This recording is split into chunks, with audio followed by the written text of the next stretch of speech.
Welcome back. My first guest, as always, is the great Luke Jones, leading off my All-Star opening day lineup. Luke, welcome in. Dennis, how are you, my friend? Happy opening day, home opener.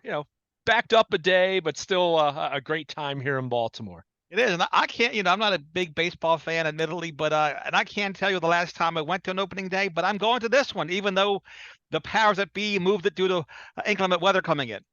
Yeah, it's unfortunate. And look, it's one of those situations where any decision you make, it's going to inconvenience someone, right? I mean, you can wait till the morning of, you can try to play, and maybe you have a 2 or 3 hour rain delay, or the game never gets played, and all these people come downtown and for no reason. So the Orioles made the call, what, a little over 24 hours out from Thursday's home opener, and it is what it is. It's unfortunate. Some people won't be able to attend, but I know that the refund policy looked like it was a dollar for dollar kind of deal. But I still expect it to be a fun atmosphere. Orioles, 3-3 on their opening road trip, acceptable. Nothing to do cartwheels over, but certainly nothing to be overly concerned about. But certainly on the heels of Grayson Rodriguez making his major league debut on Wednesday afternoon, you know, rough, rocky first inning and really good after that. And that was good to see. So, we've been talking about it going back the last couple years with, waiting for Adley Rutschman and Gunnar Henderson and now Grayson Rodriguez, DL Hall,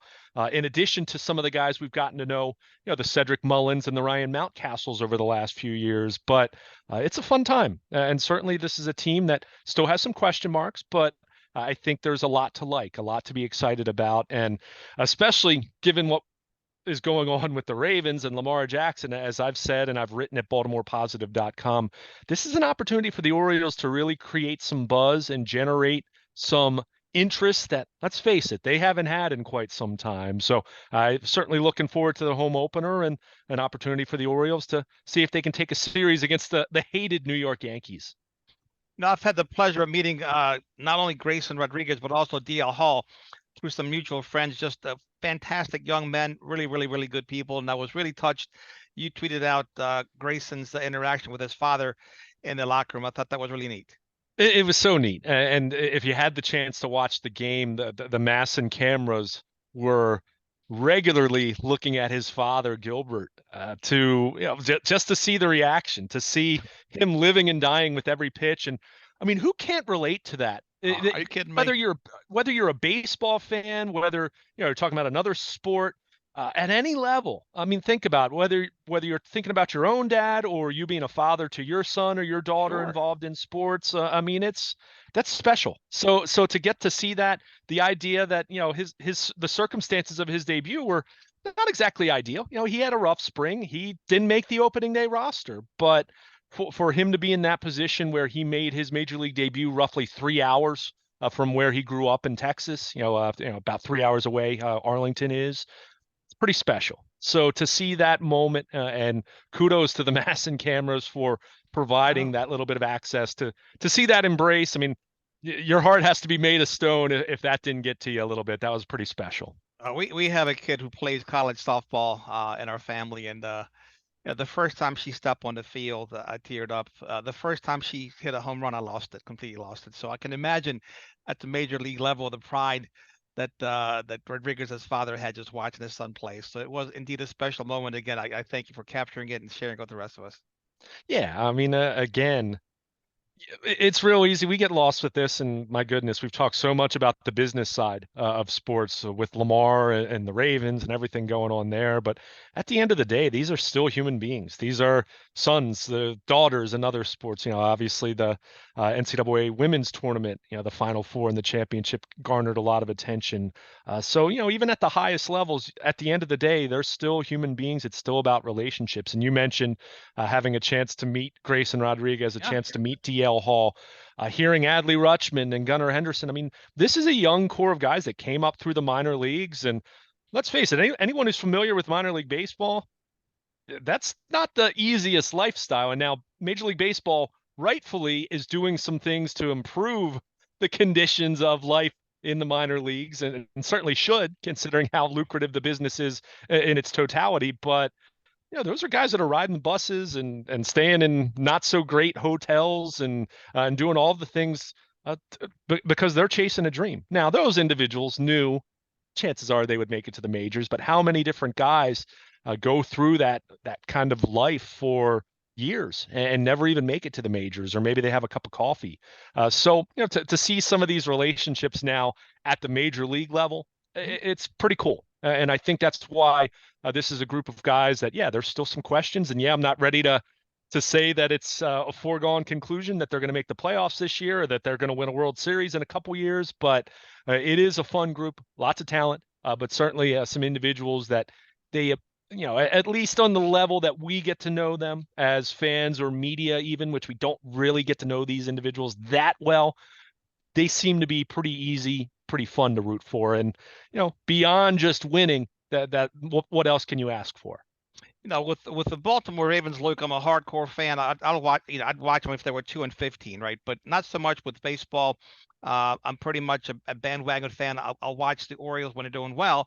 But it's nice for me now to, even at my fast advancing age, to be able to grow with this team.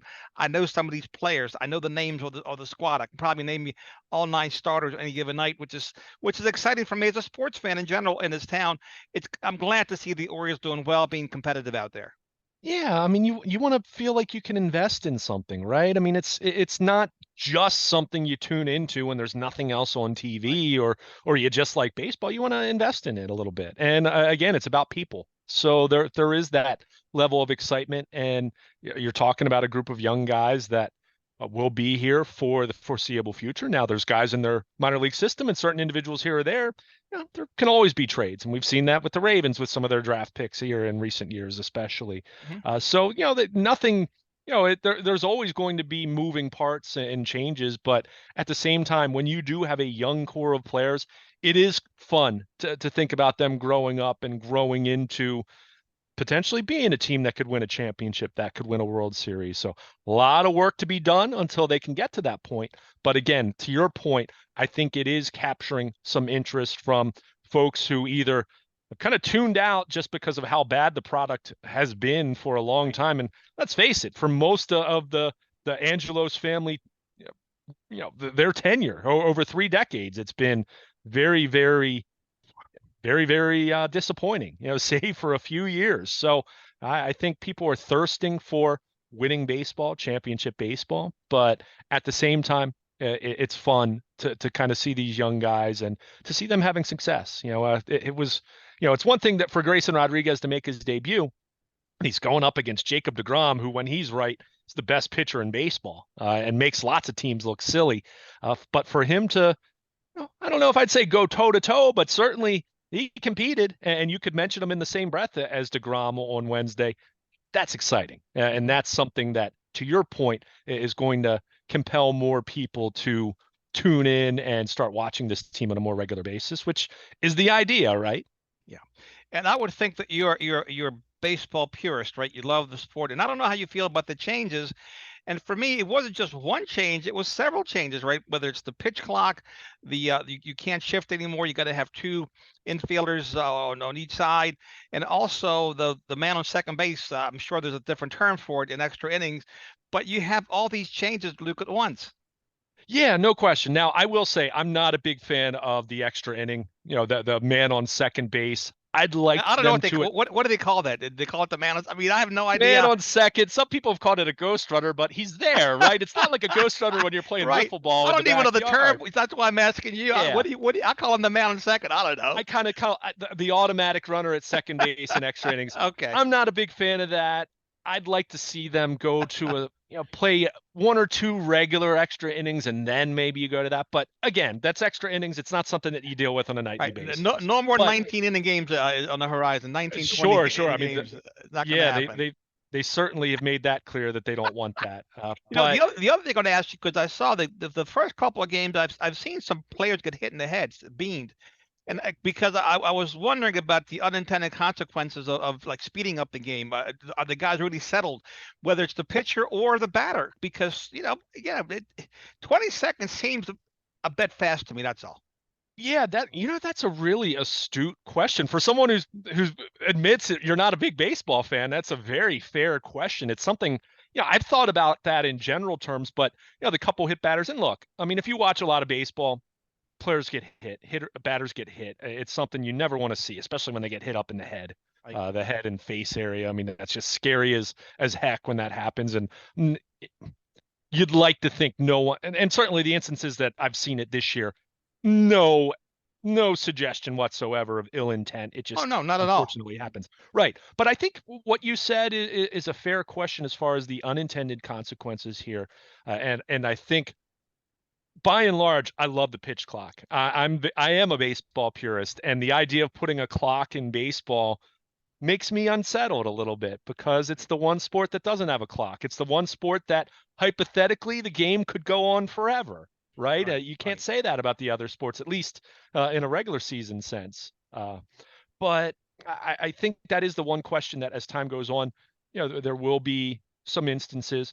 I mean, how about when we get into more of these ninth inning situations when it's a tight game Right. later in the season when the stakes are much higher? My goodness, the postseason. But at the same time, I think what we've seen in the minor leagues, and I actually heard Theo Epstein, the former general manager of the Red Sox and the Cubs, who is basically, I can't remember his exact term now, his exact title, but he's basically working for Major League Baseball with Rob Manfred, and he's been very instrumental and pivotal in pondering and testing out some of these rule changes. And of course, they collected a lot of data by doing it at the minor league level. And what they found with the clock that over time kind of becomes second nature. It's just, the pace is different. Right. And in the same way that we've seen this, in other sports, the NFL has had the play clock go from 45 to Sure. 40. You have instances where it's shorter, when they're winding the clock and whatnot. In the NBA, you have the shot clock. It used to be the shot clock would automatically reset every time the ball hit the rim. That doesn't happen Right. anymore. The But NCAA all has those gone. things you just mentioned, Luke, they affect strategy and outcomes. And Sure, my it guess, my does. question as a non-baseball purist, so to speak, is that does the batter gain the advantage? Does the pitcher gain, I mean, the advantage? Does it stay the same? Do these things balance out? I'm sure it's too early to tell. We don't have enough data, but I would Yeah, think that somebody going to get an advantage somewhere. yeah, and I think it'll balance out, and I think a lot of it will have to do with. I think a lot of this will do with inherently how fast does a pitcher or a hitter process? How fast can you prepare? We always talk about the physical demands of playing sports, but the mental aspect of it is Huge. is It's just huge. humongous. So I think that's a really fair question, and I don't think it's even going to be a case of, oh, the pitchers are at a major advantage or disadvantage, or the hitters. I think it'll be a case by case basis. I think Right. certain individuals might be able to take better advantage of it, and there have been some questions, and the Orioles stole 10 bases the first two games. There was a lot of question about, oh, okay, how much of that's related to the pitch clock and maybe Right. being able to time that up. Whereas I think if you look at the circumstances of those two games, probably wasn't as much pitch clock, maybe a little bit of that, and pitchers not holding runners well, being too slow to the plate, whatever. But these are all fair questions. But where, going back to what I was mentioning about Theo Epstein, longtime general manager, Red Sox, and then Cubs, won a World Series in each stop. He made mention and he kind of talked about this is why they've tested all these rules out at the minor league level. They collected a lot of data. Got it. They went through this and they talked to lots of players. They talked to fans watching. He made mention, and this was anecdotal, but he talked about a longtime fan, a gentleman that was well into, into his life. Let's just put it that way. I Certainly, like that. Long into his life. yeah, yeah, something along those lines. And he was someone that he had messaged, Theo Epstein before and said, I hate the clock. I hate this idea, all of that. And then Theo said that this individual sometime later said, it's great. Really talked about it. So I think that's the biggest thing. You have an open mind about it. Yeah, the pace of the game's different, but here's the thing the pace of the game in 2022 was already different than where it was in 2002 or 1992 or 1972. So everyone kind of talks about how much faster life has gotten in general, and that's true. And look, that's not even to poke fun at baseball. Baseball is my first love when it comes to sports.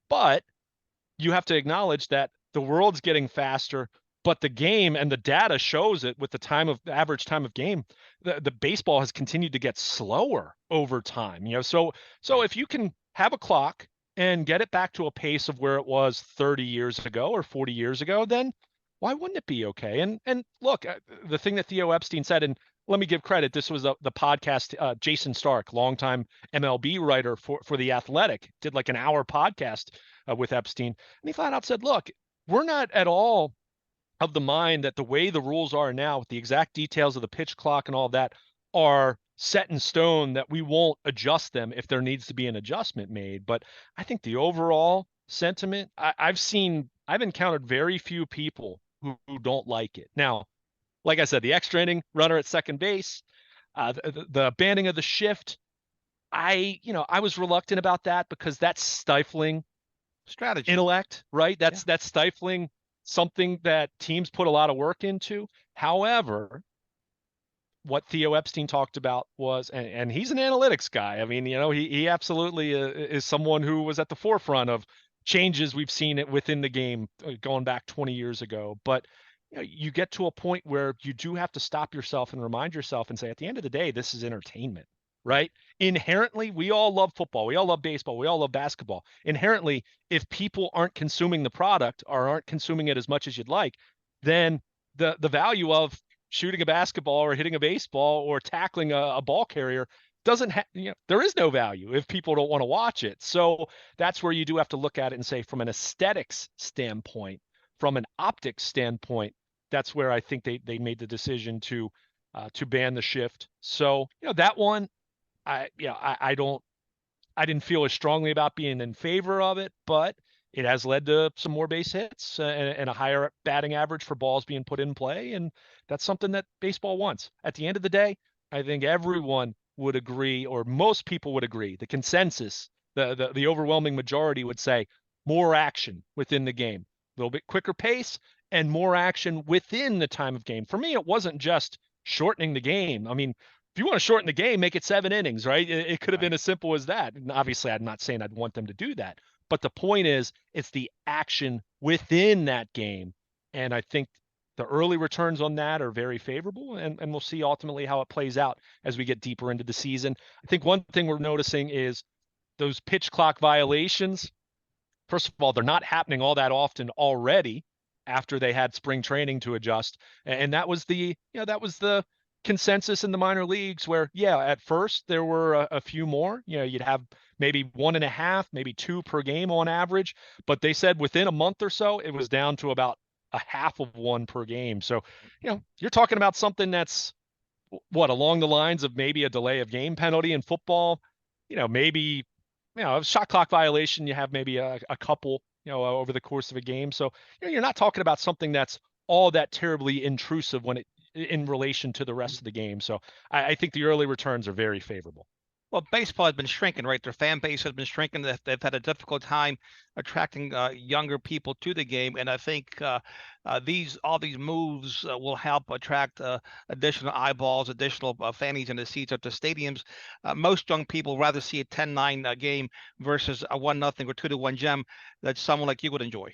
Yeah, I mean, I think there's a middle ground. I think you wanna maintain the integrity and the spirit of the game, right? I mean, I love a good pitcher's duel. At the same time, what I wasn't loving, Dennis, is what we were seeing more and more of, which was 2-1. And we're not talking about Pedro Martinez against Roger Clemens or anything like Right, that. We're right, right. talking 2-1 with both teams using 6 total pitchers on each side, so 12 total pitchers. And that 2-1 game that only featured 7 hits, let's say, and maybe 16 strikeouts, that game was lasting 3 hours and 50 minutes. So, Because of all you the know, bullpen changes, the warm ups, yeah. everything, the And how delays. slow, right. You don't And have you don't batting, have two starters going 9 innings. You have, like you said, a dozen guys yeah. participating. Yeah, So if you're going to I have get that, and that. look, we're not going back to that era of, seeing Jim Palmer throw, That's what I thought. X number of I was complete thinking games. of Palmer, JP. Yeah, Yeah. I mean, the number, he's throwing 15 or 20 or plus complete games. Like now, right. like one team doesn't do that. On 95 pitches, right? So, Yeah, yeah, exactly. So yeah. so if we're not going to go back to that, but the action and the style with which we're playing the game today, can we speed up the pace a little bit? And that's where the pitch clock comes in. That's where some of these other factors come in. And even the other factor that's going to be talked about, and I mentioned Theo Epstein, he addressed this, and they're working on this right now, is automated strike zone. The Oh, I pluses like and that. minuses I've seen of that a in the minors. I like that a lot. but there are still there's Sure. questions about that, even as far as, okay, the human element, even an umpire who's regarded as the quote best umpire, is that strike zone exactly the same as what an automated strike zone? How about the idea, if you have an 11-0 game, what tends to happen late in the game? The umpire expands the strike zone to keep the game moving, right? It's 11-0. Don't belabor the point. An automated zone will not do that. So if you have some pitchers late in the game when it's a blowout, that game could drag on longer. That's So true too. there are Yeah. always unintended consequences. And the point is not to be anti automated strike zone or anti any of these rules. It's to understand, collect data, see what the drawbacks are, see what kind of system. Do you want a fully automated system? Or the other option that they're exploring is a partial, where you have the system in place, you have a human being umpire still calling balls and strikes, and you have a challenge system in place then, kind of like the NFL. I don't know how I feel about that, but they're exploring these different options. And what I like, and this goes back to what you said, is for anyone who loves the game, and I love baseball, I want to see baseball thrive and continue to thrive for a long, long time, long after we're all gone. But acknowledging that there are things about the game that need to be improved. So I like the idea that they're considering that, but don't jump into anything. Don't be hasty with any of those decisions. That's why testing it out at the minor league level has worked out nicely. And if you're a team like the Orioles, my goodness, you have all these guys who were in the minor leagues not all that long ago. It's old hat for them. It's old hat. Grayson Yeah. Rodriguez, for a pitch clock for him, Right. no He's problems. used So to it. yeah, so that's where it's interesting. And again, I think the overall consensus, the overall sentiment for these rules early on has been positive, while acknowledging some questions that, like you posed, or questions that we'll get into as we get deeper into the season, and understanding the stakes will grow. But at the same time, you'll have a Major League Baseball at that point that will be very, very used to a pitch clock. Once we get to September and October, and the stakes will be higher, they'll be used to it. They'll be acclimated. So I think I don't think it'll be as big of a problem as some people have at least wondered if it will be. Well, I gotta share this with you. Look, when I saw the Orioles open there, because I hadn't seen a game and I didn't watch any preseason baseball, I was really intrigued by the clock. I mean, I felt like I was watching a different game with all the changes. I really did. I'm like, this is not. It was the same. It's like you're used to seeing horses. You got horse, horse, horse, horse. Now you see a zebra. You know it's a horse, but it's different. And that was Yeah. my gut reaction about what I was seeing as a fan. Yeah. And for And me, not in a it's bad. not. I'm not in a bad way. I'm not saying it Sure. in a good way. Sure. Yeah. For me, it's not even really about the clock. I kind of forget about it after a while. And I'm certainly not sitting there watching it. And I'll be at the ballpark in person with this homestand. I'll certainly take notice of where it is, and all of that. But I think for me, you definitely notice a different pace. It's a little more challenging for TV to show replays, for example, because, hey, we're keeping this thing moving. So you have that element.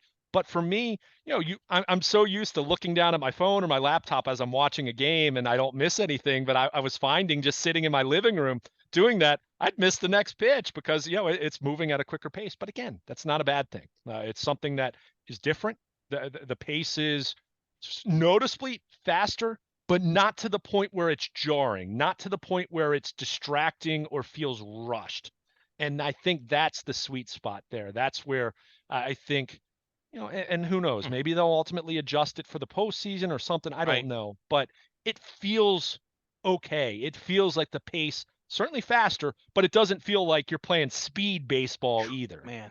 But I really feel for, let's say a 15 or 20-year veteran pitcher or batter, and you're used to doing the same thing for all these Sure. years, and you got your craft dialed in. You know when to stall, to go into stall mode, whether you're a pitcher or batter. You got these things that you do to give yourself an advantage, and all of a sudden now, the mental aspect of it, your whole world has shifted. I mean, I've been selling cards for 36 years, Yeah. or I've been eating with my right hand all this time. Now I got to use my left hand. It's I feel for some of those guys because I'm sure some will struggle with it, not maybe mightily, but they'll struggle with some of these changes. Yeah, but and I hear you. I think that's valid, and I think we've even seen some older pitchers even talk about that. But at the end of the day, baseball has always been a game of adjustments, and you can really say that about any sport, really. I mean, you know, coaches and managers. I mean, the way that analytics and more information drastically changed the way you manage a game, the way you coach, the way you try to develop players at the minor league level, scouts and executives. I mean, if you're not using analytics, and this is a conversation that probably, this point I'm making probably fit better 10 years ago because everyone's using it now. But 10 years ago, when you had people that were more old school, it's like, look, you're going to have to get with it or you're going to be left behind. And that's just reality. So I hear your point exactly. I think you're exactly right. I think it's something. But at the same time, if you've been in it and you've been successful as long as you have been, Sure. you have resolve. You have some malleability that you've always made adjustments because that's how you do it. I mean, you're not the same pitcher at age 22 as you are at No question. 26 or certainly 36, using this example. So, I think it's a case where, yeah, there's some adjusting, but I think at the same time, these guys that have been around so long and they've made those adjustments, I guarantee you they'll turn what might feel like a disadvantage at some point in time, they'll turn that into an advantage. And that goes back to the point we were making that I think it'll be certain batters, certain pitchers will use this to their advantage. And there have even been some instances where they've had to pull back because there have been some pitchers that have tried to quick pitch and do things like that. So what's Right, interesting right. about I it haven't is, seen that yet. I need to Google it.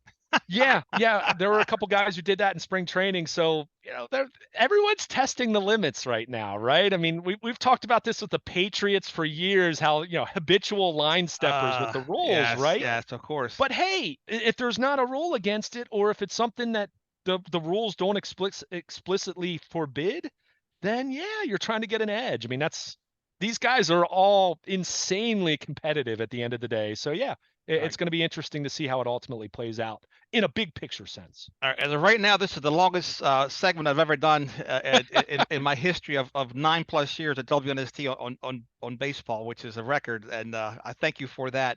I'm going to put you on the spot. Do you have time for another one to talk about another segment to talk about the Liars Luncheon? Yeah, yeah, Okay, let's so do let's it. let's take a quick break here. Folks, hang in there because we have the great Luke Jones. He was at the Liars Luncheon, and I'm dying to hear, as you are, his comments from his perspective. We'll take a quick break and come back right after this.